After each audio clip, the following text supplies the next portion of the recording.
now turn up.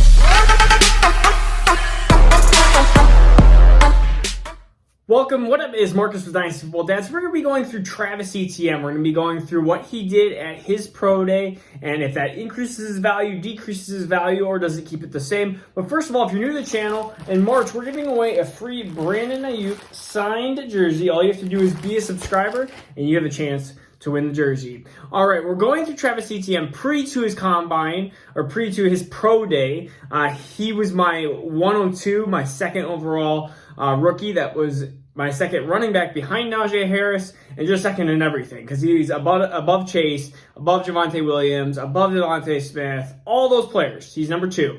And when we knew that he was going to run the 40-yard dash, predictions were going to be pretty easy because against Isaiah Simmons, he ran a 4.39. We knew that Travis Etienne was going to be right around that 4.39, 4.4 area. And he ran a 4.4, so ran a 4.1 or 4.42 and 4.44. They have all these different weird, like, oh, this is the official time. No, it's not. We're switching it.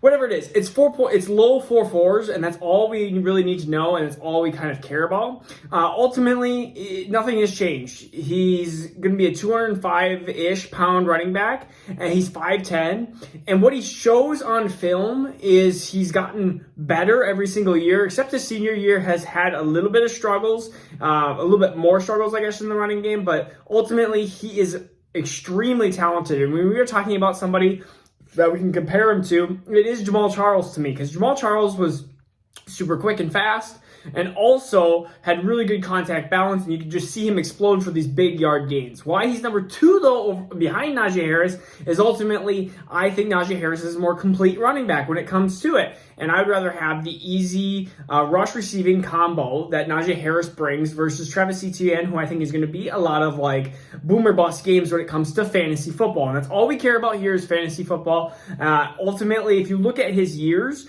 a lot of people will say, well, his biggest knock is his receiving game.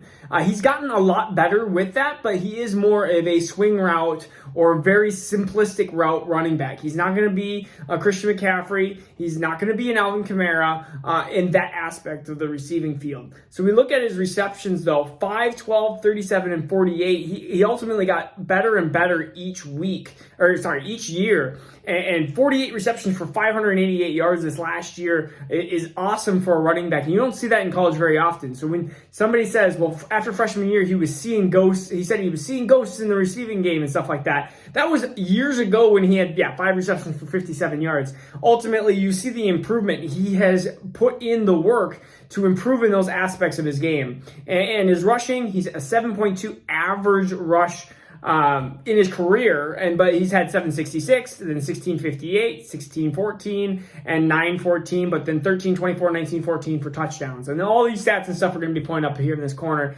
And if you look at really Travis Etienne as a whole, I mean, he's a pretty, I think, safe running back when it comes to fantasy football. I think realistically there's 3 safe running backs, and that's Najee, Travis Etienne, and it's Javonte Williams. And running backs are harder to get and harder to come by. If we look at 2022 and 2023, there might be one or two running backs per class, but again, if you're not getting running backs in the top 3 picks, a lot of times you're going to either have to try to overpay for somebody. Who are you going to try to overpay for right now? The 2020 class, those teams are keeping those 2020 running backs unless you are paying high dollar for. So realistically, if you're starting that rebuild, and you're in this pick 1, 2, or 3, which a lot of times teams are, you need that running back over Chase, which I know a lot of teams are choosing Chase over him right now. And I don't see it. I understand that Chase could be this amazing wide receiver for 5, 6, 7 years, but ultimately we need the running back over the wide receiver in this situation. Ultimately, expedites your rebuilding process, because even after year 1, let's say, you know what, your team's not ready to build, what can you trade J.K. Dobbins, DeAndre Swift, what can you trade those running backs for? You can trade those running backs for still really, really good players. If you feel like, you know what, I need to just keep trying to get this rebuild, I need more picks and stuff like that, you can trade those players. But what happens if you draft Jerry Jeudy, Jalen Reagor? Like, those players, even Henry Ruggs, it's like you're not going to be able to trade those players. Even if you get even if you get some of the elite players, CeeDee Lamb and I think Justin Jefferson, both are better than Jamar Chase at this point. I know Jamar Chase was the number one in LSU, but let's put it this way. I think that those players, even if you let's just say Chase is one of those two players, who's going to be worth more, DeAndre Swift or Justin Jefferson? You have to put that.